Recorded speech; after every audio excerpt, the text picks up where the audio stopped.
Thunder crashes outside as I stand soaking wet on my childhood porch, banned from entering my own family home. My sister Amanda's lies about me stealing money from our mother's purse have just cost me everything. Mom screamed those words that still echo, "Get out of my house and never come back." The rain pounds harder as I realize I have nowhere to go. No car and only $17 in my wallet. My phone buzzes with a text that will change everything forever. Just 3 hours earlier, everything seemed normal. I pulled into the familiar driveway of the house where I grew up, the same white colonial with blue shutters that Dad had painted every spring until cancer took him 6 months ago. Sunday dinner at Mom's had become our sacred tradition since his funeral. It was the one constant that kept our grieving family connected. Walking through the front door, I caught the scent of pot roast and mashed potatoes drifting from the kitchen. Mom always cooked Dad's favorite meal on Sundays, her way of keeping his memory alive. I found her in the living room adjusting the framed photo of Dad in his police uniform on the mantel.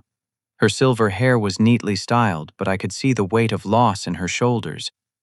"Nicholas, perfect timing," she called out, her voice carrying that forced cheerfulness she'd adopted since becoming a widow. "Amanda's already here. She's upstairs getting ready." I should have noticed the warning signs immediately. Amanda's beat-up Honda Civic sat in the driveway next to Mom's pristine Toyota Camry, but something felt different about the atmosphere in the house. There was an undercurrent of tension I couldn't identify, like the electrical charge in the air before a thunderstorm. Amanda appeared at the top of the stairs 20 minutes later, her bleached blonde hair perfectly curled, despite claiming she'd just finished a double shift at the beauty salon. At 25, she still carried herself with the entitled confidence of the baby of the family, the one who'd always been forgiven for every mistake. Her designer jeans and expensive-looking boots didn't match someone struggling financially, but I pushed away the suspicious thought. Family meant giving each other the benefit of the doubt. During dinner, Amanda seemed unusually fidgety. She kept checking her phone, her leg bouncing under the table like a nervous metronome. When Mom asked about her job search for full-time work, Amanda's answers were vague and contradictory. She claimed the salon was cutting hours, then mentioned working extra shifts, then said her boss was being unfair about scheduling. None of it added up. "I've been thinking about going back to school," Amanda announced suddenly, twirling her fork through her mashed potatoes. "Maybe get a degree in business management, but tuition is so expensive these days." Mom's face lit up with hope. Since Dad's death, she'd been desperate for signs that her children were building stable futures. "That sounds wonderful, honey. Your father always said education was the best investment." I nodded encouragingly, though privately I wondered if Amanda had the discipline for college after dropping out twice before. As the responsible older brother, I'd been helping Mom with her bills and grocery shopping since Dad passed. My accounting job provided steady income, and I'd gladly support Amanda's education if she was serious about it. That's when everything went wrong. Amanda excused herself to use the bathroom upstairs. 5 minutes stretched into 10, then 15. When she returned, her face was pale except for 2 bright spots of color on her cheeks. She stood in the doorway between the dining room and kitchen, her hands shaking slightly. "Mom," she said, her voice trembling with what I thought was distress. "I need to tell you something. I went upstairs to get some aspirin from your medicine cabinet, and I noticed something strange." Mom set down her coffee cup with concern. "What is it, sweetheart?" "The money you keep in your bedroom dresser drawer. The emergency fund Dad always told you to maintain." Amanda's eyes filled with tears that seemed genuine. "Mom, $200 is missing." The words hit the dining room like a physical blow. Mom's face went white, then flushed red. She pushed back from the table and hurried upstairs, Amanda and I following behind. In her bedroom, Mom opened the top drawer of Dad's old dresser, where she kept household cash in a small wooden box Dad had made in high school shop class. "I had $400 in here yesterday," Mom whispered, counting and recounting the remaining bills. "Now there's only $200. Amanda stood behind me, and I could feel her gaze burning into my back. When I turned around, she was staring at me with an expression I'd never seen before. It was calculating, cold, nothing, like the sister who used to braid friendship bracelets for my girlfriends. "Nicholas," she said slowly, "I saw you coming out of Mom's bedroom earlier when you first arrived. You said you were looking for her, but she was downstairs in the living room the whole time." My stomach dropped. I was looking for the bathroom upstairs. I'd forgotten Mom had the downstairs one renovated after Dad got sick. "But you grew up in this house," Amanda pressed. "You know where everything is." Mom turned to face me, confusion replacing grief in her eyes. "Why were you in my bedroom?" "Nicholas." I struggled to find words that didn't sound defensive. The truth was, I had briefly stepped into her room. I'd seen Dad's cologne still sitting on the dresser and had been overwhelmed by a wave of grief. I'd touched the bottle, remembering how he'd smell like Old Spice every Sunday before church, but explaining that felt too personal, too raw. "I was just remembering Dad," I said quietly. I saw his things and got emotional for a moment. Amanda's expression shifted to something that looked like sympathy, but felt like strategy. "I understand grieving. But Mom, you have to admit this is suspicious timing. Nicholas has been acting strange about money lately." "What do you mean?" Mom asked. "Well, he broke up with Jessica a few weeks ago. Breakups are expensive, and he's been asking a lot of questions about Dad's life insurance policy and whether you're managing okay financially." Each word Amanda spoke twisted the innocent into the sinister. Yes, I'd been concerned about Mom's finances after losing Dad's police pension. Yes, my relationship with Jessica had ended, though it had nothing to do with money. We'd simply grown apart after Dad's death changed my priorities. "I've been worried about Mom," I protested. "I've been helping her with bills and groceries. Why would I steal from her?" Amanda reached into her purse and pulled out something that made my blood freeze. My business card. The one with my name and accounting firm logo embossed in navy blue. "I found this on the floor next to Mom's dresser," she said, holding it up like evidence in a trial.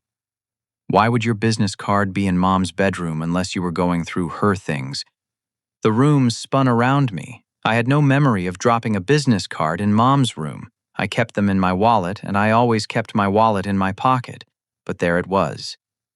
Physical evidence that seemed to corroborate Amanda's story. Mom's face crumpled. The trust I'd spent 28 years building evaporated in an instant. "Empty your pockets," she whispered. "Mom, please, this is ridiculous." "Empty your pockets, Nicola?" With shaking hands, I pulled out my wallet, my keys, my phone, and some loose change. Mom opened my wallet and counted the cash inside. $237. "You had $47 when you got here," Amanda said quickly. "I heard you tell Mom you needed to stop at the ATM before coming over, but then you said you forgot. So where did the extra $200 come from?" I stared at the money in disbelief. She was right. I had mentioned needing to stop at the ATM, but I had no memory of getting any cash, and I certainly hadn't stolen it from Mom's emergency fund. "This is insane," I said, my voice cracking. "Amanda, how do you even know how much money I had?" "Because I pay attention to family," she snapped back. "Unlike some people who only show up when they need something." Mom backed away from me like I'd become a stranger. "I trusted you. After your father died, I trusted you with everything. You've had access to my house, my bank information for helping with bills. How could you steal from me?" "I didn't steal anything." The desperation in my voice made me sound guilty, even to myself. Thunder rumbled outside and rain began pattering against the bedroom windows. The storm that had been threatening all afternoon was finally arriving. Amanda wrapped her arms around Mom's shoulders. "I know this is hard to accept, but we have to face the truth. Nicholas has been taking advantage of your grief. Get out." Mom's voice was barely audible. "What?" "Get out of my house."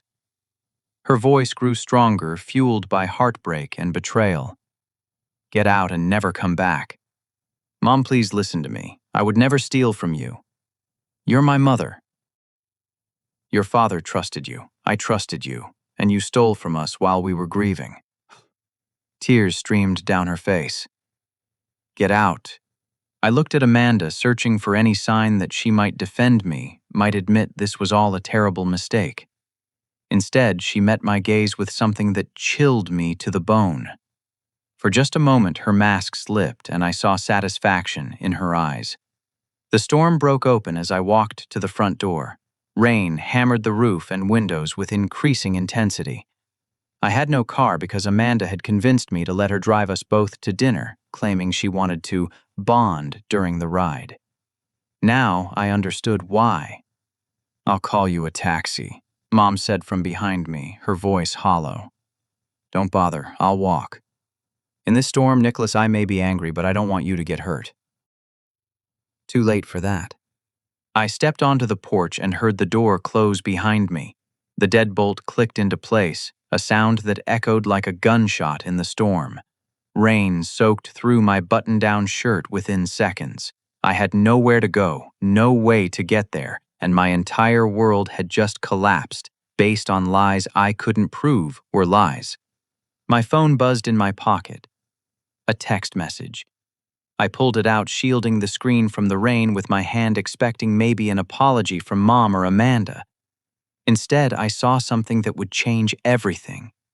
Amanda had accidentally included me in a group text meant for her friends. Standing under the narrow overhang of Mom's front porch, I stared at my phone screen in disbelief. The rain was coming down harder now, creating a curtain of water that blurred the streetlights.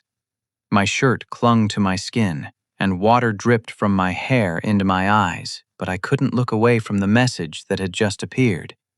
The group text included Amanda, someone named Brittany, and another person listed as Jessica K. Not my ex-girlfriend Jessica, but apparently one of Amanda's salon friends. Amanda had clearly meant to text them privately, but had accidentally included me in the conversation. OMG, you guys, I can't believe how easy that was. Mom totally bought it. Nicholas looked so pathetic standing there in the rain, LOL. Now I can pay off my casino debt without anyone knowing I took the money weeks ago. I read the message 3 times before my brain fully processed it. My hands shook as I took a screenshot, my thumbs slipping on the wet screen. More messages were appearing rapidly. Brittany responded, "Wait what you framed your brother Amanda, that's seriously messed up." Amanda's reply came quickly. He always acts like he's so perfect and responsible. Mr. Goody Two-Shoes with his fancy accounting job and his "I'll take care of Mom" attitude. He deserves to be taken down a peg. Jessica K added, "But won't he figure it out? What if he proves he didn't take it?" "How?" Amanda typed back. "I planted the money in his wallet when he hung his jacket up. I put his business card in Mom's room last week when I was here helping her organize Dad's things. I've been setting this up for a while. Mom will never believe him over me. She thinks I'm the grieving baby who needs protection." My legs felt weak. I leaned against the brick wall of the house where I'd grown up, where I'd played catch with Dad in the backyard and helped Mom plant roses by the mailbox. The same house I was now banned from entering because of an elaborate lie my own sister had constructed over weeks. Brittany's response showed at least one person had some moral compass. "This is really wrong, Amanda. He's your family. What if something happens to him out there? It's a terrible storm." "He's a grown man with a good job. He'll figure it out," Amanda replied. "Besides, he's been getting on my nerves lately with all his questions about my finances and job hunting.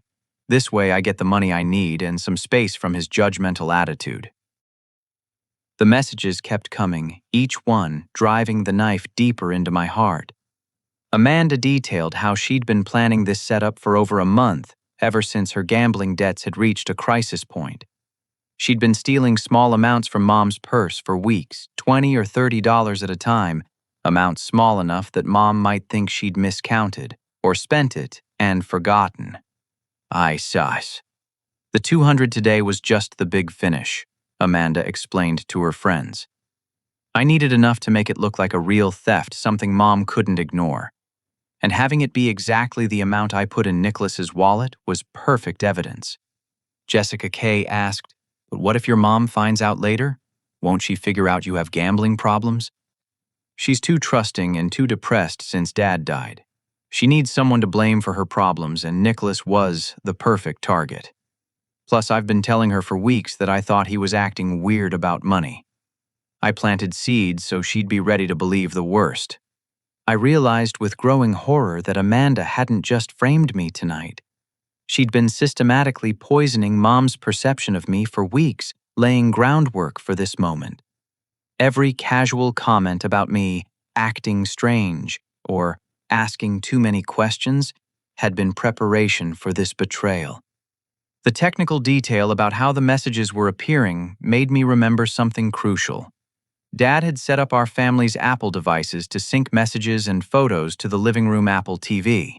He'd wanted to make sure Mom could see family pictures and stay connected with everyone. The feature was still active, which meant these messages might be appearing on the TV screen in real time. I looked through the rain-streaked windows and saw light coming from the living room. Mom was probably in there, maybe trying to process what had just happened. If the messages were appearing on the TV, she might be seeing Amanda's confession. Right now. But there was something else in the driveway I hadn't noticed before. A dark sedan parked behind Mom's Camry. Someone else was in the house. I crept along the side of the house toward Dad's old workshop in the backyard. From there, I could see through the living room windows without being spotted. The workshop still smelled like sawdust and motor oil scents that reminded me of weekend projects with Dad. He'd taught me about integrity in this same workshop, explaining that a man's word was his most valuable possession. Through the window, I could see Mom sitting on the couch, her face illuminated by the glow of the TV screen. She was reading something, her expression changing from confusion to horror. A man in a dark suit sat across from her, someone I recognized but couldn't quite place in my shock. My phone buzzed with another message from Amanda. The best part is that I've been collecting his business cards for weeks. I've got like 10 of them. I can plant evidence anywhere if I need to make him look worse later. The casual cruelty of that statement hit me like a physical blow. Amanda hadn't just stolen money and framed me for tonight's theft. She'd been planning to frame me for future crimes to systematically destroy my reputation and relationship with our mother. More messages appeared as I watched Mom's face through the window. Amanda was now bragging to her friends about other lies she'd told, other ways she'd been manipulating the situation for weeks. I told Mom that Nicholas's ex-girlfriend broke up with him because she thought he was irresponsible with money. Actually, Jessica told me she broke up with him because he was spending too much time taking care of family stuff after Dad died, but my version made him sound sketchy. I also told her I was worried Nicholas might be depressed and making bad decisions. That way, if he tried to defend himself tonight, she'd think it was just psychological problems from grief. I realized Amanda had been playing a long game, positioning herself as the concerned sister, while painting me as unstable and potentially criminal. Every conversation, every family dinner, every moment of vulnerability after Dad's death had been ammunition for her ultimate betrayal. The man in the suit turned toward the window, and I finally recognized him. Detective Martinez had worked with Dad on community watch programs. He was making what appeared to be a condolence visit, arriving at the worst possible moment to witness the implosion of our family. Or maybe it was the best possible moment. Because as I watched through the rain-streaked window, I saw Mom point at the TV screen, her mouth moving rapidly as she explained something to Detective Martinez. His expression grew serious as he leaned forward to read the messages appearing on the screen. My phone buzzed again. Amanda had sent another message. "BTW, you guys should probably delete these texts later, just in case. But honestly, who's going to believe Nicholas over me? Mom thinks he's a thief now, and I've got witnesses that he was acting suspicious." That message proved Amanda knew exactly what she was doing. This wasn't a desperate act born of addiction and poor judgment. It was a calculated, premeditated plan to destroy my life and reputation while covering her own crimes. I watched Detective Martinez stand up and gesture toward the stairs. Mom nodded and called up toward Amanda's room. Through the window, I could see Amanda bouncing down the stairs with a cheerful expression, completely unaware that her own words were about to condemn her. The moment of truth was arriving. But as I crouched behind Dad's workbench watching my family's world about to explode again, I had to make a decision. Did I reveal myself now, or wait to see how this played out? The rain continued to pound the workshop roof, but inside the house, a different kind of storm was about to break. From my hiding place behind Dad's workshop, I had a clear view through the living room windows. The rain drummed against the shed's metal roof, but my attention was completely focused on the scene unfolding inside the house. Mom sat rigidly on the edge of the couch, her face pale as she stared at the Apple TV screen, where Amanda's confessions continued to appear in real time. Detective Martinez stood near the mantel, his posture professional but alert. I remembered him from Dad's funeral, where he'd spoken about Dad's dedication to community service.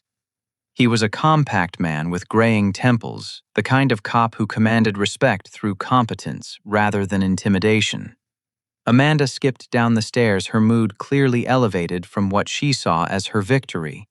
She'd changed into a pink sweater and had freshened her makeup, looking like someone preparing to celebrate, rather than comfort a grieving mother.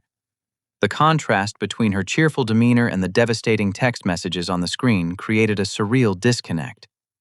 "Hey, Mom. Sorry I was upstairs so long. I was just texting some friends about what happened. Everyone's so shocked that Nicholas would do something like that." Amanda's voice carried clearly through the window, sickeningly sweet with false concern. Mom gestured toward the TV without looking at Amanda. "Read that!" Amanda glanced at the screen, and I watched her face transform. The color drained from her cheeks as she saw her own words displayed in bright white text against the dark background. Her mouth opened and closed silently, like a fish pulled from water. "I can explain," Amanda said quickly, her voice rising in pitch. "Someone must have hacked my phone. This isn't real." Detective Martinez stepped forward, his voice calm but firm. "Miss Anderson, I'm Detective Martinez. I worked with your father on several community watch initiatives. I was here paying my respects to your mother when these messages began appearing on the television screen." Amanda's eyes darted between Mom and the detective, calculating her options.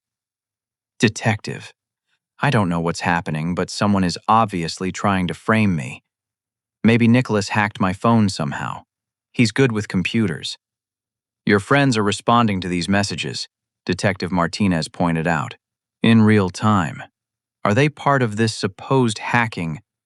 More messages had indeed appeared from Brittany and Jessica Kay, expressing growing discomfort with Amanda's admissions. Brittany had written, "Amanda, seriously, you need to tell your mom the truth. This is going to destroy your family." Amanda tried a different approach. "Okay, maybe I was venting to my friends, but I was just upset about the whole situation. Sometimes people say things they don't mean when they're emotional." "You stated specifically that you planted evidence and stole money," Detective Martinez said, taking out a small notebook. "Those are very detailed accusations to make against yourself if you were just venting." Mom finally spoke, her voice hollow and distant. "How long, Amanda?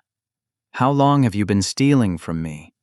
The direct question seemed to break something in Amanda. Her shoulders sagged, and for the first time she looked genuinely afraid. "Mom, I never meant for it to go this far. I have a problem." "What kind of problem?" "Gambling. I've been gambling online and I got in over my head with some debts. I owe money to some scary people." Detective Martinez's expression sharpened. "What kind of people?" "Local." Amanda shook her head. "Online casinos. But they have collection agencies that operate locally. They've been calling and threatening me." The admission opened a floodgate. Once Amanda started telling the truth, the words poured out of her like water through a broken dam. She'd been gambling for over a year, starting with small bets on sports games and gradually escalating to high-stakes poker and slot machines on offshore websites. "I was actually winning at first," Amanda said, tears starting to flow. I made like $3,000 in my first month. I thought I was really good at it. But then I started losing, and I kept betting more to try to win back what I'd lost. Mom stared at her daughter as if seeing a stranger. How much do you owe? About $8,000 now with interest. The number hung in the air like a physical presence. $8,000 was more than Mom's entire emergency savings account. It represented months of Dad's pension that she'd carefully preserved. Detective Martinez continued taking notes. And you've been stealing from your mother to cover these debts. Not just tonight. I've been taking small amounts for months, 20 here, 50 there, amounts I thought she wouldn't notice. Amanda's voice was barely audible now. What about tonight? The $200? Amanda glanced at the TV screen where her text messages still glowed accusingly. I needed a bigger amount to catch up on my payment plan, and I thought if I could make it look like Nicholas stole it, Mom would never suspect me. So you planted the money in your brother's wallet? Yes. When he hung up his jacket, I slipped the bills into his wallet. I'd been carrying them around for a week waiting for the right opportunity. Detective Martinez looked up from his notebook. And the business card in your mother's room. I took that from his wallet last week when he was here for dinner. I've been collecting evidence to frame him for weeks. Mom made a sound that was part sob, part gasp. You've been planning this for weeks. I was desperate, Mom. These people who collect for the casino, they don't just take money. They hurt people. I was scared. So you decided to destroy your brother's life instead. Amanda's tears were flowing freely now, but I could see even from my hiding place that they were tears of self-pity rather than genuine remorse. I never thought it would go this far. I figured he'd just pay you back and everything would work out. Pay me back for money he never stole. Mom's voice was gaining strength, fueled by growing anger. How exactly would that work out? Detective Martinez closed his notebook and looked at both women seriously. Mrs. Anderson, what your daughter has described constitutes several crimes. Theft, obviously, but also filing a false police report if you had decided to press charges against your son. And fraud. Amanda's head snapped up. False police report. We didn't call the police. But you were prepared to, weren't you? If your mother had insisted on involving law enforcement, you would have continued with your story about Nicholas stealing the money. The question hung unanswered because Amanda's phone had started buzzing repeatedly. More messages were appearing in the group chat, and they were showing up on the TV screen for everyone to see. Jessica K. had written, Amanda, get out of there now. I just Googled that detective's name and he's real. You need to leave before this gets worse. Brittany's message appeared next. I'm sorry, but I can't be part of this anymore. If anyone asks, I'm going to tell the truth about what you told us. But the message that made everyone in the room freeze came from Amanda's own phone. In her panic, she'd accidentally sent a message meant for a different contact to the group chat. How much more time do I have before you send someone to my mom's house? I'm getting the money tonight, but there's been a complication. Detective Martinez looked up sharply. Miss Anderson, who were you trying to text? Amanda's face had gone completely white. Nobody. That was meant for a different conversation. Are you saying these debt collectors know where your mother lives?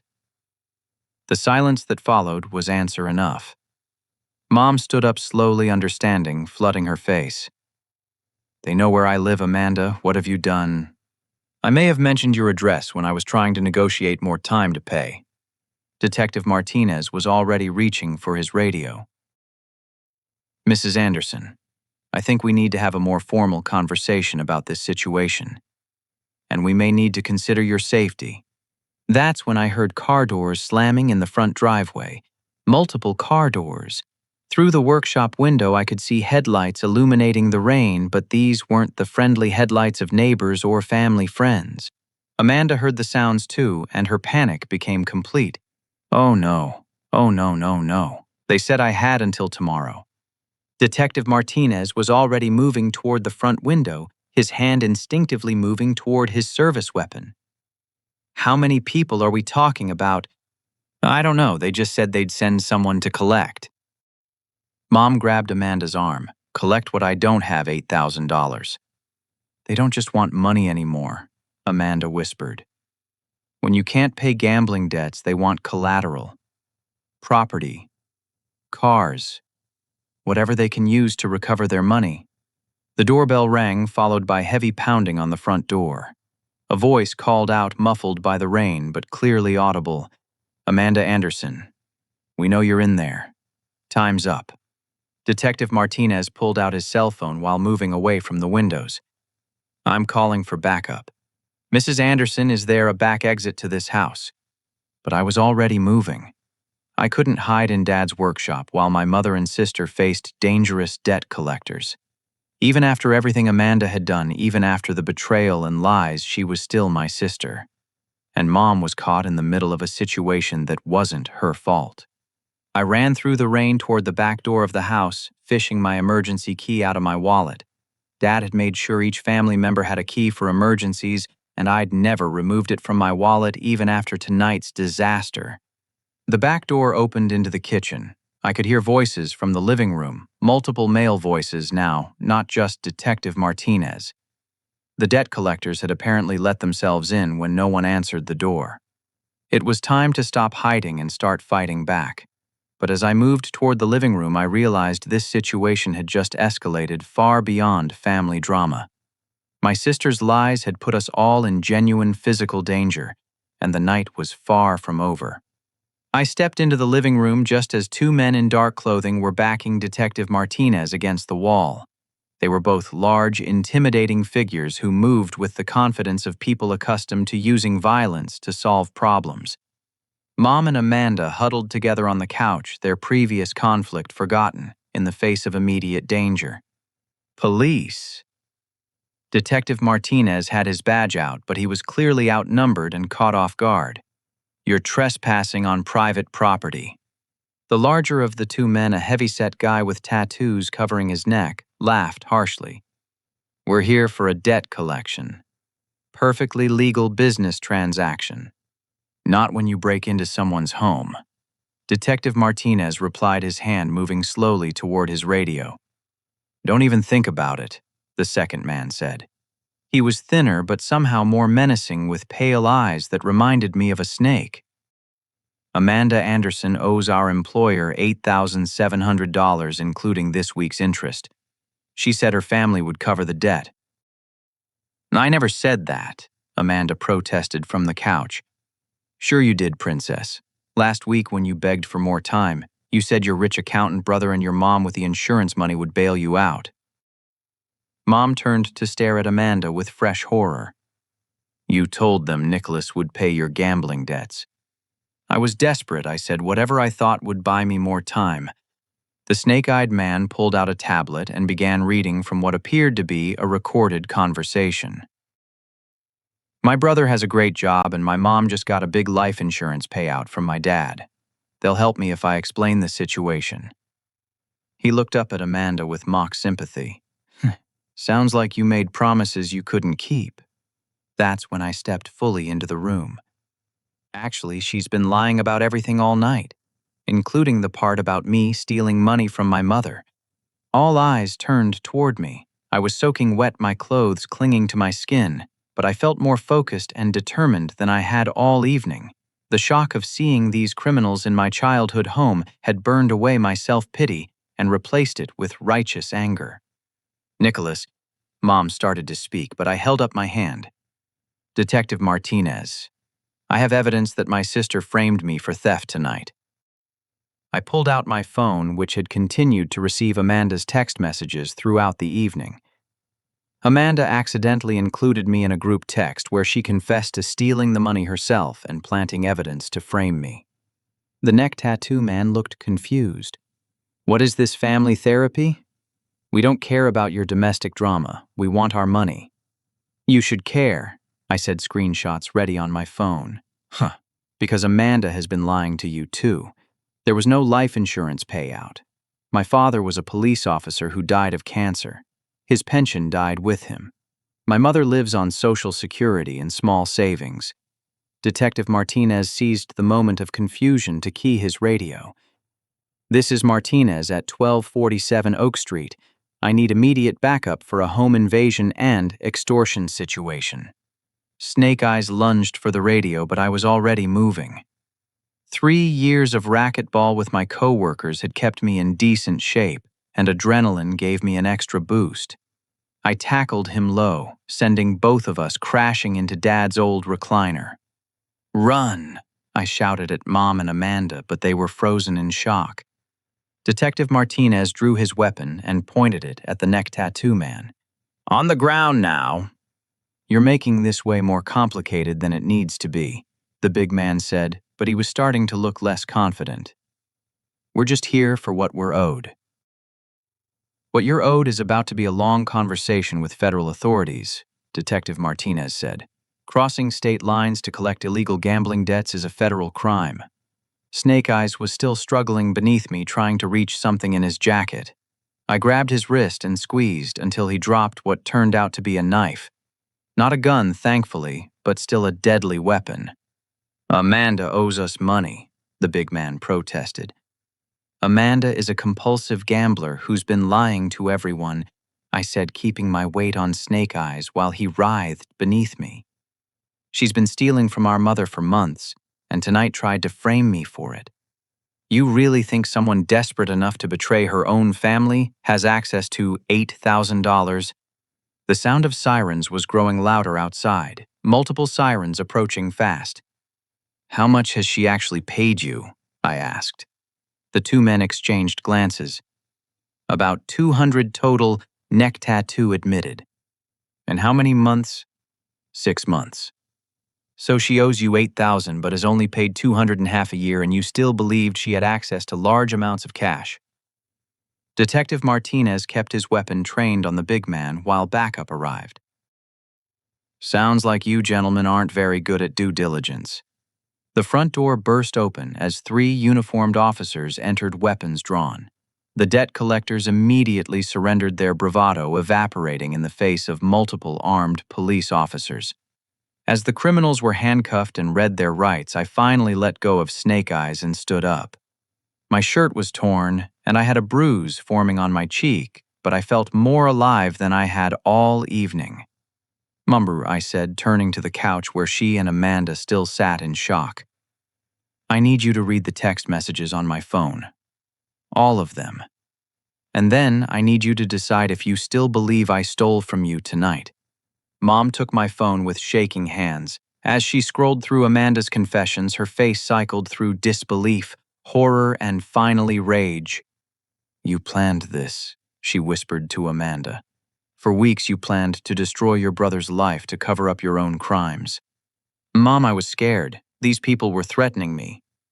"So you decided to put our entire family in danger. You gave criminals our address. You brought them to our home." Amanda tried to reach for Mom's hand, but Mom pulled away. "Don't touch me. I don't know who you are anymore." Detective Martinez finished coordinating with the other officers and turned back to our family drama. "Mrs. Anderson, I'll need formal statements from all of you, but first let me make sure I understand the situation." He looked at Amanda with professional disgust. "You've been stealing from your mother to pay gambling debts. When the amounts got too large to hide, you framed your brother by planting evidence and lying about what happened." Amanda nodded miserably. "You also gave these criminals your family's address and suggested they had access to money to pay your debts."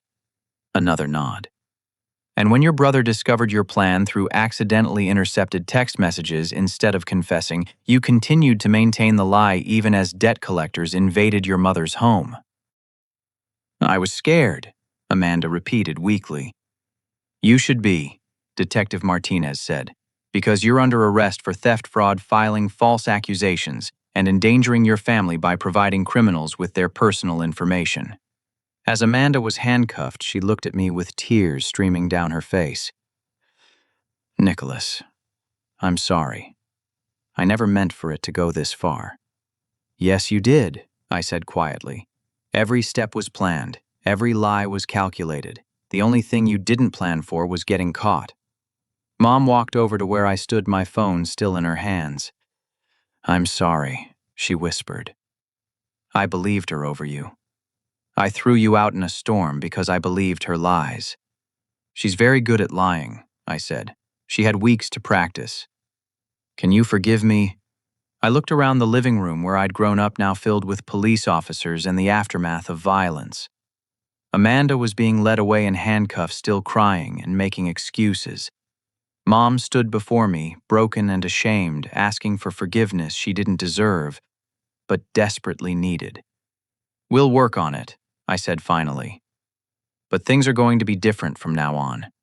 No more blind trust, no more assuming the best when evidence points to the worst, and definitely no more emergency cash kept in dresser drawers. Mom actually managed a small smile at that. Your father always said you were the smart one. Dad also taught me about integrity, I said, something Amanda apparently never learned.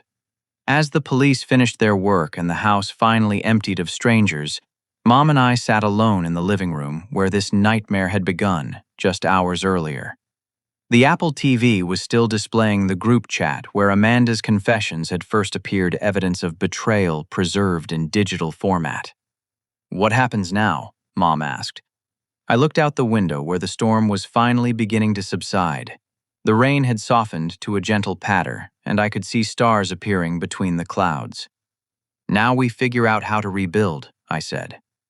But this time we do it with the truth.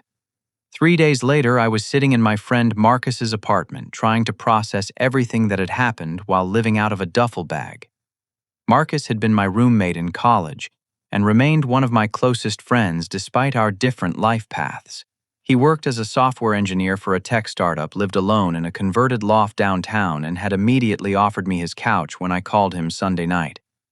Man, your sister really went nuclear on your whole family, Marcus said, handing me a cup of coffee while reviewing the screenshots of Amanda's text messages on my phone. This is some next-level manipulation. My phone rang before I could respond. Detective Martinez's name appeared on the screen. Mr. Anderson, I wanted to update you on the investigation into your sister's activities. Do you have a few minutes to talk? Of course. Did you find out more about the gambling debts? Actually, we discovered something much bigger. Amanda wasn't just stealing from your family. She's been running a fraud operation targeting elderly residents throughout your neighborhood. The words hit me like a physical blow. What do you mean? She's been using your father's death as a way to gain sympathy and trust from other families in the community. We've identified at least 12 victims so far, all of them seniors who knew your father from his community watch work. I sank into Marcus's leather couch, overwhelmed by the scope of Amanda's crimes. How much money are we talking about? Preliminary estimates suggest about $15,000 over the past 8 months. She would approach elderly neighbors, explain that she was struggling financially after her father's death, and ask for small loans that she promised to repay quickly. And people trusted her because they knew Dad. Exactly. Your father had an excellent reputation in the community. People remembered him helping with their security concerns, organizing neighborhood watch meetings, checking on them during bad weather. When his daughter came asking for help, they wanted to honor his memory by helping his family. The betrayal felt even deeper now. Amanda hadn't just destroyed our family relationships, she'd perverted Dad's legacy of community service into a tool for exploitation. Detective, who were the victims? Mrs. Patterson next door loaned her $800 for what Amanda claimed was her father's medical bills that insurance wouldn't cover. Mr. Chen on Maple Street gave her $600 for supposed car repairs so she could get to job interviews. Mrs. Rodriguez from 3 blocks over provided $400 for what Amanda said was money needed for her father's headstone. Each name was like a knife to my heart. These were people I'd grown up knowing, families Dad had helped over the years. Mrs. Patterson had baked cookies for our family every Christmas. Mr. Chen had taught me to change oil in his garage when I was 16. Mrs. Rodriguez had brought casseroles after Dad's funeral. They all thought they were helping your family during a difficult time, Detective Martinez continued. Amanda was very convincing about your mother's financial struggles and your supposed inability to help because of your own money problems. She told them I had money problems. According to several victims, Amanda claimed you were struggling with debt from your father's medical expenses and couldn't help the family. She painted herself as the only responsible child trying to hold everything together. The systematic nature of Amanda's lies was staggering. She hadn't just randomly stolen money, she'd crafted an entire narrative that positioned her as a sympathetic figure while destroying my reputation throughout the community. Detective, what happens to these people? Do they get their money back? That depends on what assets Amanda has, which from our investigation appears to be very little. Most of their money is gone. I felt sick thinking about elderly neighbors struggling financially because they'd tried to help what they thought was a grieving family. These were people living on fixed incomes who had sacrificed their own financial security to help someone they thought needed assistance. There's something else, Detective Martinez said. We found evidence that Amanda was planning to expand her operation.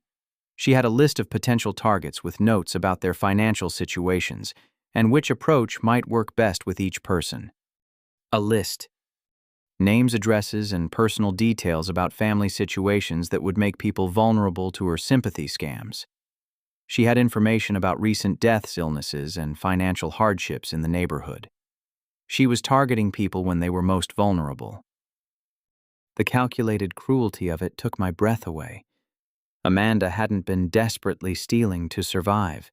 She'd been systematically exploiting grief and human kindness for personal gain. My call waiting beeped with another incoming call. Mom's name appeared on the screen. Detective, can I call you back? My mother is trying to reach me. Of course. But Mr. Anderson, there's one more thing you should know. We found evidence that Amanda was planning to frame you for the neighborhood thefts as well. What?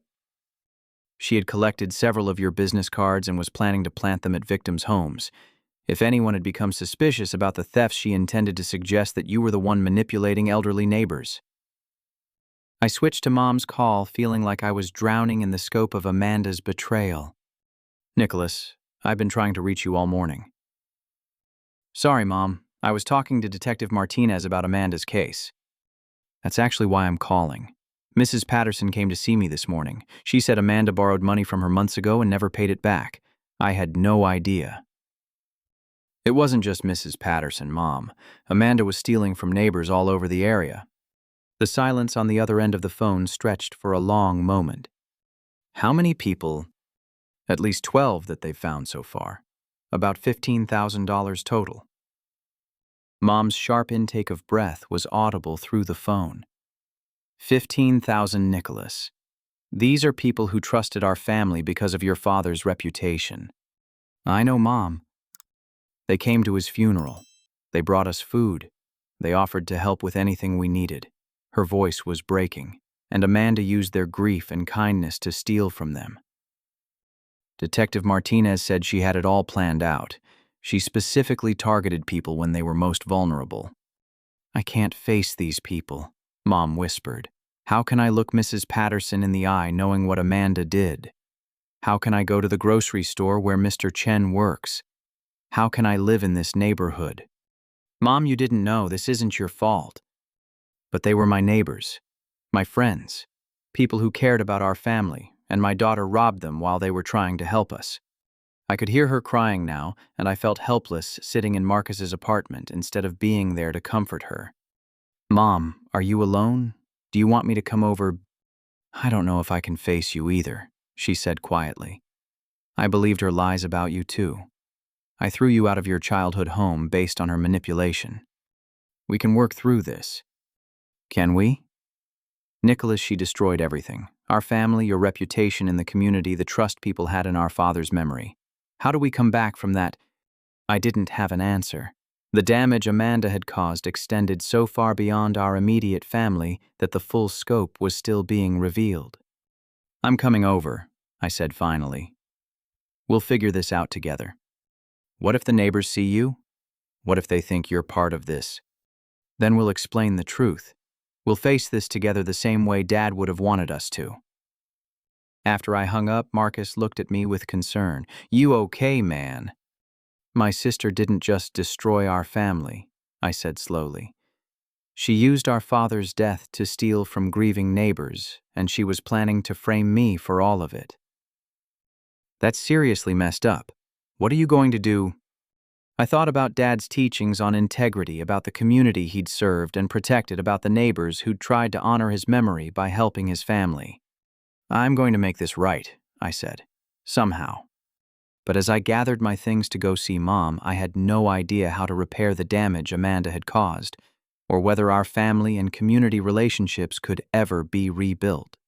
6 weeks later, I stood in the hallway outside courtroom 12 in the county courthouse, adjusting my tie and trying to calm my nerves. Today was Amanda's sentencing, hearing the culmination of an investigation that had revealed the full scope of her crimes against our family and community.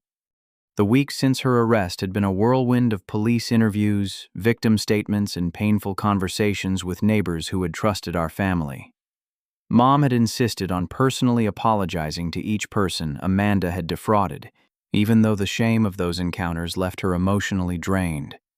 Detective Martinez approached me carrying a thick file folder. "Mr. Anderson, thank you for being here today. I wanted to review what's going to happen during the hearing. How many victims will be testifying?"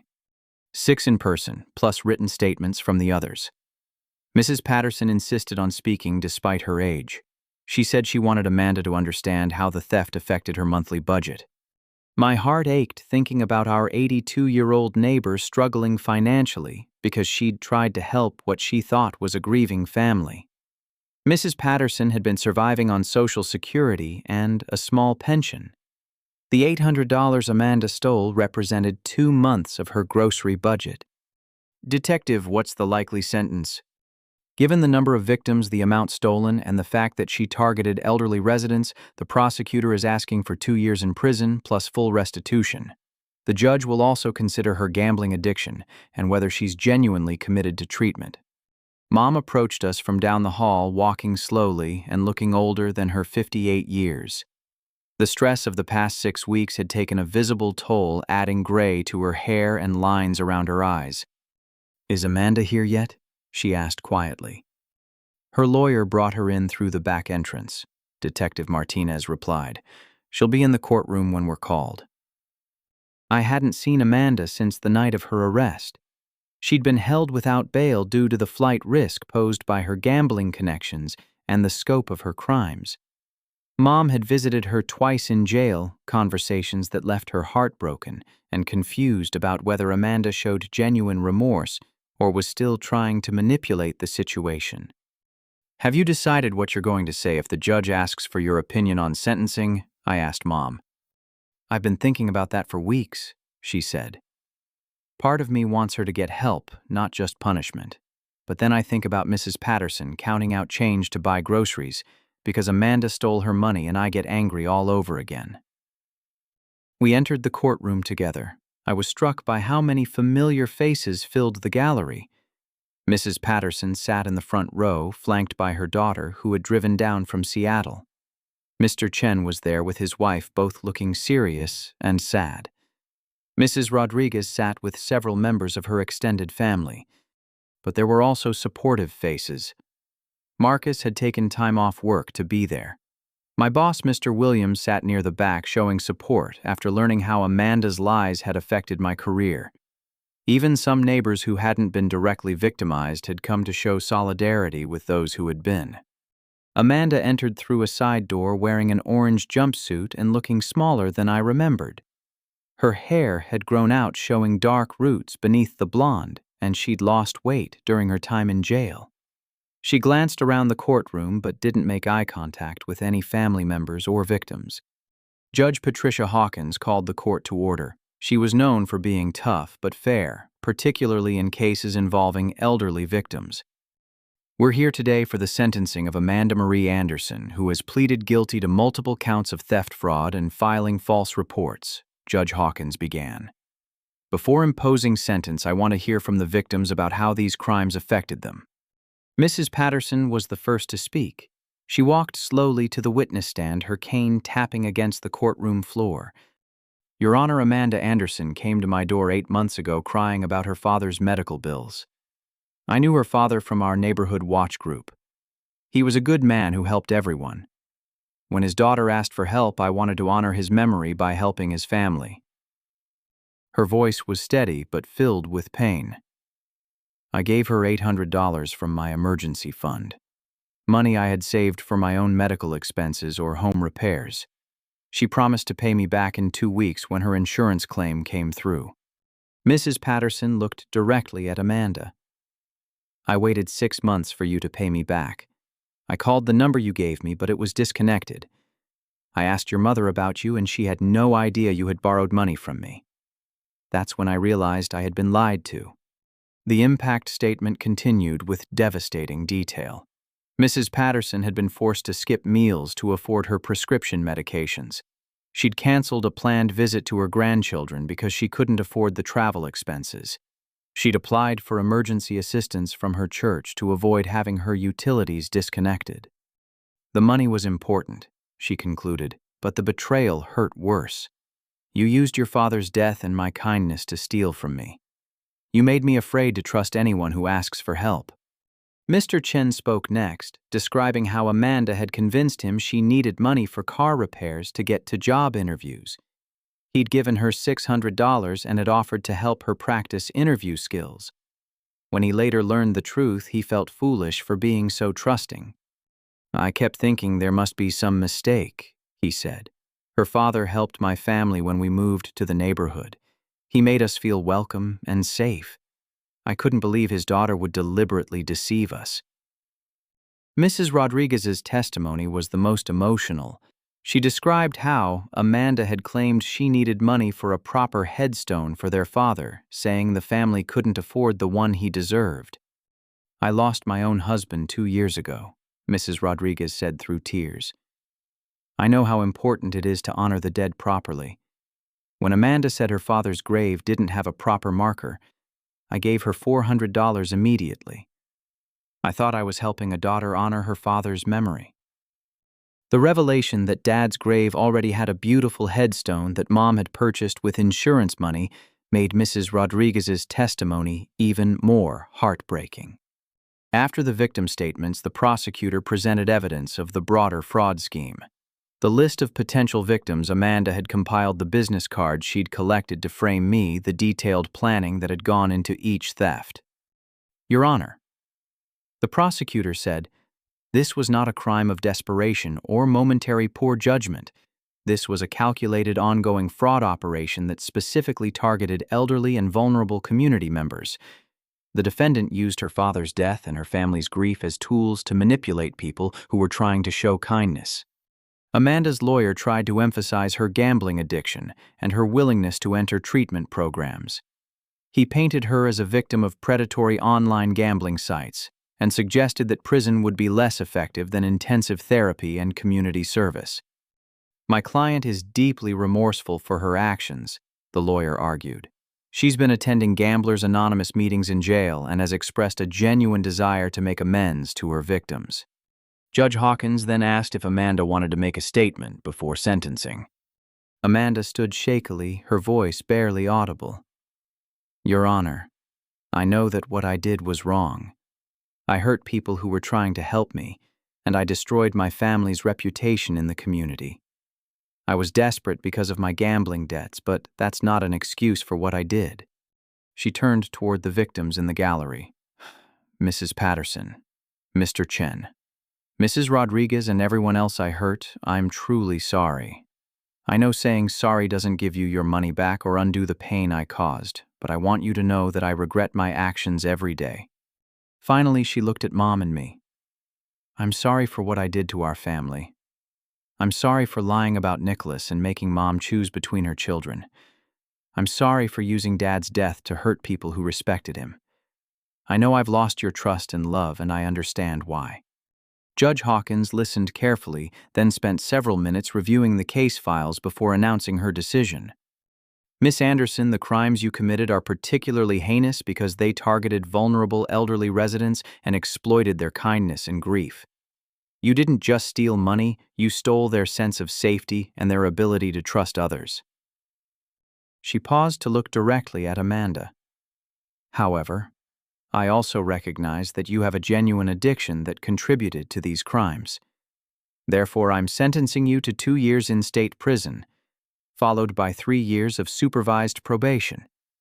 You will be required to pay full restitution to all victims, participate in mandatory gambling addiction treatment, and perform 500 hours of community service. The sentence was exactly what the prosecutor had requested. As Amanda was led away, she looked back at our family one more time, her expression a mixture of regret and resignation. Outside the courthouse, Mom and I stood with several of the victims who had testified. "I hope she gets the help she needs," Mrs. Patterson said graciously, "but I'm glad there are consequences for what she did." Mr. Chen nodded in agreement.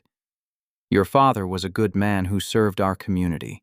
What Amanda did dishonored his memory, but you and your mother are working to restore it." That evening, Mom and I sat in the living room where this nightmare had begun 6 weeks earlier. The Apple TV had been reset, no longer displaying the text messages that had first revealed Amanda's lies. "Do you think she's really sorry?" Mom asked. "I think she's sorry she got caught," I said honestly. "But maybe prison and treatment will help her understand the real impact of what she did." "Are we going to be okay?" I looked around the room where I'd grown up, where Dad had taught me about integrity and responsibility, where our family had fallen apart and was now slowly trying to heal. "We're going to be better than okay," I said. "We're going to rebuild, but this time we'll do it with truth and clear boundaries. No more blind trust, no more enabling destructive behavior." Mom reached over and squeezed my hand. "Your father would be proud of how you handled this. He'd be proud of how we both handled it. We chose truth over family loyalty when truth mattered more." As the weeks following Amanda's sentencing passed, our family and community began the slow process of healing. The victims gradually received partial restitution from Amanda's prison work program, though full repayment would take years. More importantly, the neighborhood learned that not all of Dad's children had betrayed his legacy. The painful lessons of those 6 weeks had taught everyone involved that trust must be earned and verified, that kindness doesn't require naivety, and that sometimes the greatest act of love is allowing someone to face the full consequences of their choices. Justice had been served, but more importantly, truth had been restored. 1 year later, I stood in the same living room where my world had collapsed during that terrible storm. But everything had changed. The space was filled with the warm chatter of neighbors and friends who had gathered for Mom's annual community barbecue. A tradition we'd started to rebuild the relationships Amanda had damaged through her lies and theft. The sliding glass doors were open to the backyard where Dad's old grill was working overtime. The scent of burgers and hot dogs mixed with the fragrance of the rose bushes Mom had planted in his memory. Children ran through the sprinkler on the lawn while adults clustered in comfortable conversations under the shade of our old oak tree. Mrs. Patterson sat at the patio table with her daughter, who had driven down from Seattle for the gathering. At 83 now, Mrs. Patterson moved more slowly than she had a year ago, but her spirit remained strong.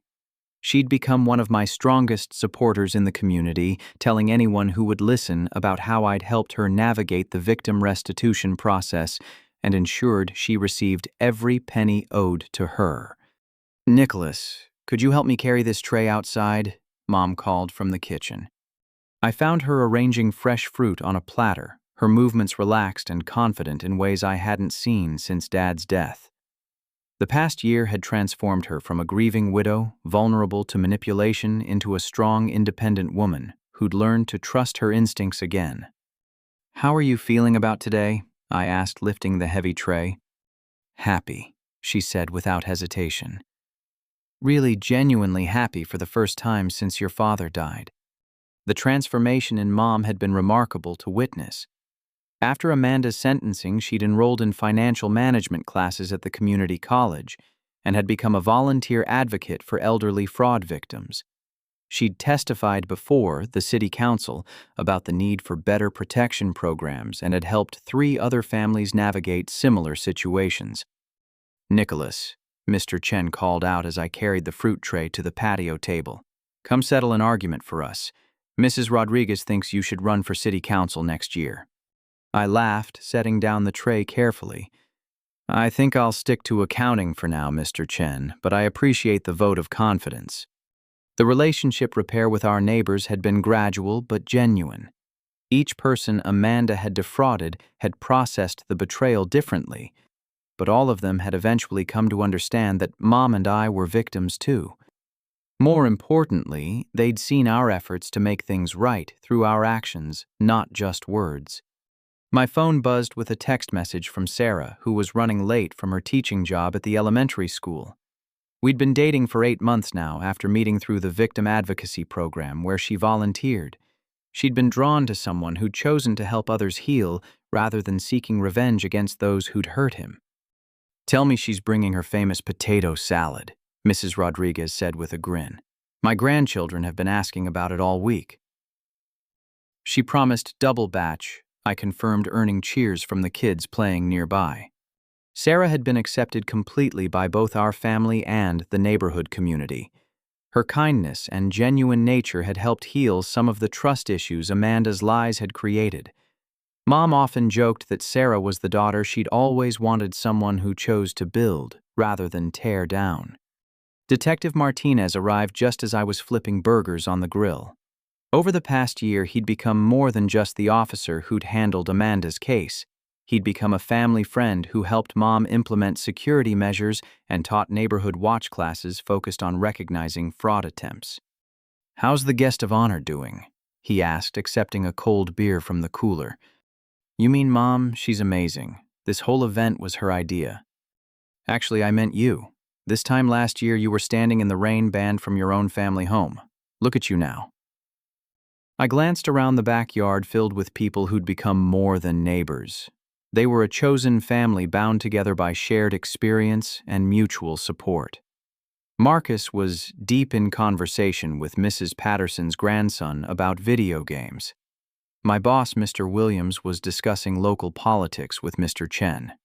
Sarah had arrived and was immediately surrounded by children eager to help her set up the potato salad station.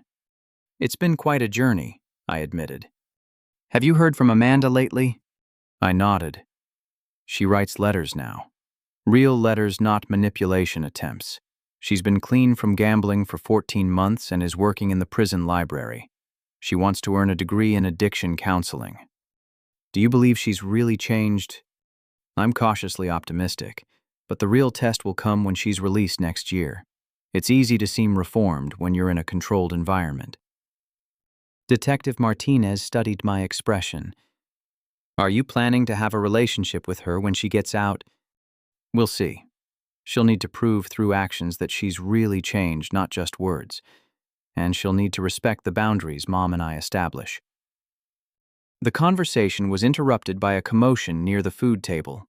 Mrs. Patterson's great-granddaughter, a precocious 5-year-old named Emma, had apparently decided to reorganize the dessert table according to her own system. "Emma, sweetie, let's leave the brownies where Miss Carol put them," Sarah said gently, redirecting the little girl's energy toward helping distribute napkins. Watching Sarah interact with the children filled me with a warmth I'd forgotten was possible.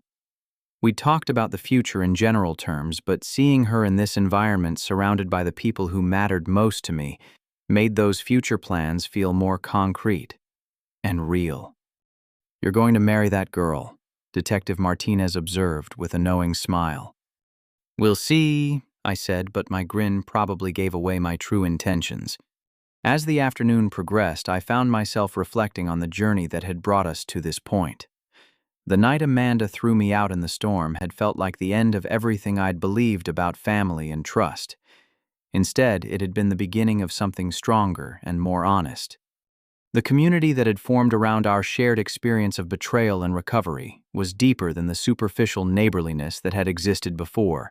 We'd all learned to ask better questions, set clearer boundaries, and support each other without enabling destructive behavior. My professional life had flourished as well.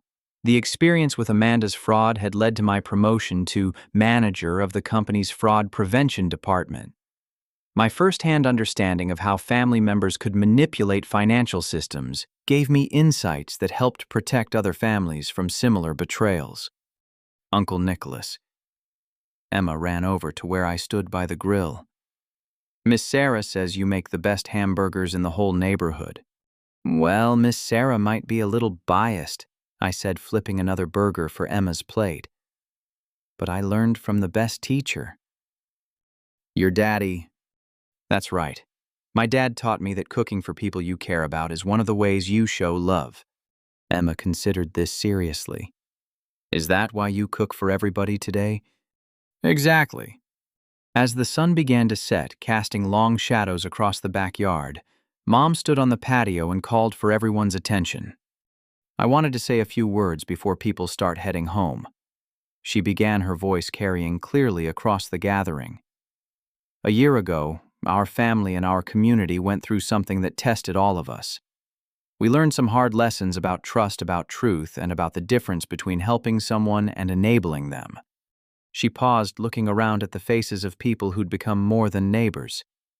But we also learned about resilience, about forgiveness, and about the power of choosing to rebuild rather than just tear down.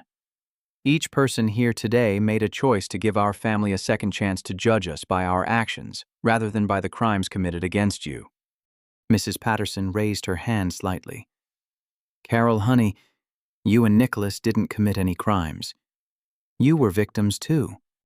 Thank you for saying that, but we all know that families are complicated. It would have been easy for everyone to decide that our whole family was untrustworthy.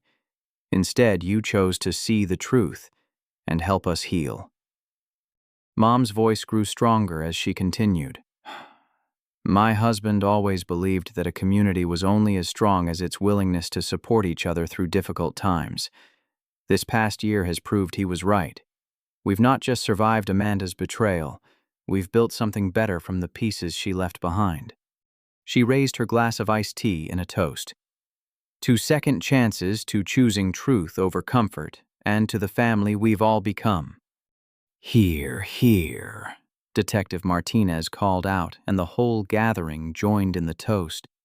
As people began to clean up and say their goodbyes, Sarah and I found ourselves alone by Dad's old workshop, watching the last of the sunset paint the sky in shades of orange and pink. Penny for your thoughts, she said, taking my hand. I was thinking about how this time last year I was hiding behind this same workshop watching my family fall apart through the window. I felt like my whole world had ended. And now, I looked back toward the house where Mom was laughing with Mrs. Rodriguez as they packed up leftover food. Through the kitchen window, I could see Marcus helping Detective Martinez carry folding chairs to the garage. The sounds of genuine friendship and community filled the evening air.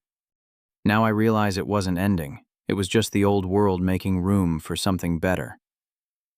Sarah squeezed my hand. I'm proud of you for choosing to rebuild instead of walking away. A lot of people would have just moved somewhere new and started over. Dad taught me that running away from problems doesn't solve them. He said that sometimes you have to stay and do the hard work of making things right. Is that why you forgive your mother so completely, even after she believed Amanda's lies? I considered the question carefully.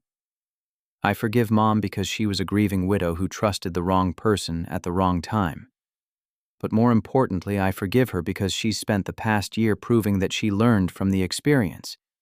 She's not the same person who threw me out in the storm. And Amanda, do you really forgive her too? I'm working on it. Forgiveness doesn't mean forgetting or trusting again automatically. It means choosing not to let someone else's mistakes poison your own life. Amanda's choices destroyed a lot of things, but they also cleared the way for better things to grow. As we walked back toward the house, Sarah stopped and turned to face me. Nicola, there's something I want to tell you. What's that? I love you. Not just for how you handled this crisis, but for who you chose to become because of it. You could have become bitter or cynical, but instead you chose to become someone who helps others heal. The words I'd been hoping to hear for months hung in the evening air between us. I love you too, Sarah. You've been part of the healing for all of us. I want to be part of your future too, whatever that looks like.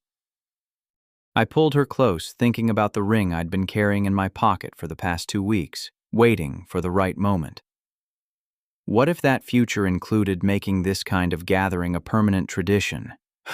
What if we made this house a place where people always knew they could come for truth support and really good barbecue? Sanisha. Sarah smiled, understanding the deeper question I was asking. I think that sounds like the kind of future your father would have approved of. Sarah Martinez has a nice ring to it, I said finally, pulling out the small velvet box. Her answer was yes before I even finished asking the question. Later that evening, after Sarah had gone home to call her parents with the news, and Mom had finished putting away the last of the dishes, we sat together in the living room, where our nightmare had begun exactly 1 year ago. I got a letter from Amanda today, Mom said quietly. She heard about the barbecue from one of her prison counselors who knows Detective Martinez. What did she say? She said she was glad that we'd found a way to rebuild the community relationships she'd damaged. She said watching us heal was giving her hope that she might be able to rebuild some trust too, eventually. Do you believe she's sincere this time? Mom thought for a long moment. I think she's learning the difference between being sorry you got caught and being sorry for the harm you caused. Whether she can maintain that understanding outside of prison remains to be seen. We'll find out next year when she's released. Are you prepared for that? I looked around the room where I'd grown up, where Amanda had betrayed us all, where we'd learned to choose truth over comfortable lies. The space felt peaceful, now filled with genuine warmth instead of hidden tensions. I'm prepared to give her a chance to prove she's changed with appropriate boundaries, I said. But I'm also prepared to protect the family and community we've rebuilt if she hasn't really changed. Your father would be proud of that answer. Dad would be proud of all of us. We chose the hard path of rebuilding instead of the easy path of giving up. We chose truth over denial, accountability over enabling, and growth over bitterness. Mom reached over and squeezed my hand. Do you ever wonder what would have happened if Amanda's text messages hadn't synced to the Apple TV that night, Safa? Sometimes, but I think the truth would have come out eventually. Lies that big can't stay hidden forever. I'm grateful it happened the way it did. It forced us to face reality instead of living in denial. As we sat in comfortable silence, I realized that the most important lesson from this entire experience wasn't about identifying manipulation or preventing fraud. It was about the power of choosing how to respond to betrayal and crisis. Amanda had tried to destroy our family and community through lies and theft. In response, we'd chosen to build something stronger and more honest. She'd used Dad's memory as a tool for manipulation. In response, we'd honored his legacy by serving others and building trust through actions. The greatest victory wasn't Amanda's punishment or even the recovery of stolen money. It was the discovery that betrayal, while painful, doesn't have to be final. That broken trust can be rebuilt stronger than before. That choosing truth over comfort and growth over bitterness creates the kind of life worth living. The storm that had driven me from this house a year ago had indeed been fierce and destructive. But storms, as Dad had always taught me, eventually pass. And when they do, they leave behind clear skies and cleaner air, perfect conditions for building something beautiful from whatever remains. I thought about tomorrow when I'd go to work as the manager of fraud prevention, helping other families avoid the kind of betrayal we'd experienced. I thought about next weekend when Sarah and I would start planning our wedding, surrounded by a community that had chosen to support love and honesty. I thought about next year when Amanda would be released and we'd face the challenge of determining whether redemption was possible for someone who'd hurt so many people. But mostly I thought about how grateful I was for the storm that had forced us to rebuild our lives on a foundation of truth instead of comfortable illusions. Sometimes being thrown out in the rain is exactly what you need to find your way home to something better. Ready for bed? Mom asked, standing and stretching. In a minute. I want to sit here a little longer and appreciate what we've built. She kissed the top of my head, a gesture she hadn't made since I was a child. Sweet dreams, honey. Tomorrow's going to be another good day. As her footsteps faded up the stairs, I sat alone in the peaceful quiet of the living room, surrounded by evidence of rebuilt trust and genuine community. My phone buzzed with a text from Sarah. Thank you for the most perfect proposal ever. I love you and I love the family we're building together. I typed back, thank you for choosing to build something beautiful from the mess we inherited. I love you too. Outside rain began to fall again, but this time it sounded like promise instead of punishment. This time I was safe and warm inside a home built on truth, surrounded by people who'd chosen love. over fear, growth over bitterness, and hope over despair. This time the storm was just weather. The deepest satisfaction came not from Amanda's punishment, but from the stronger relationships, clearer boundaries, and restored trust that emerged from the crisis. Justice was served not through revenge, but through truth consequences, and the choice to build something better from the wreckage. Sometimes the greatest victory is simply choosing to become someone worthy of the life you've been given, regardless of what others choose to do with theirs. Have you ever faced a situation where someone close to you betrayed your trust in a devastating way? How did you choose to rebuild, and what lessons did you learn about the difference between forgiveness and enabling? I'd love to hear your thoughts in the comments below. If this story resonated with you, please consider liking this video to help others find it. Subscribe for more stories about resilience, truth, and the courage to rebuild after betrayal. And if you know someone who might benefit from hearing about the power of choosing truth over comfortable lies, please share this with them. Thank you for taking this journey with me. I hope it reminds you that even in our darkest storms, we always have the power to choose how we respond, how we rebuild, and who we become. Until next time, remember that your integrity is the one thing no one can take from you unless you give it away. Sweet dreams, and may your own storms always lead you home to clearer skies.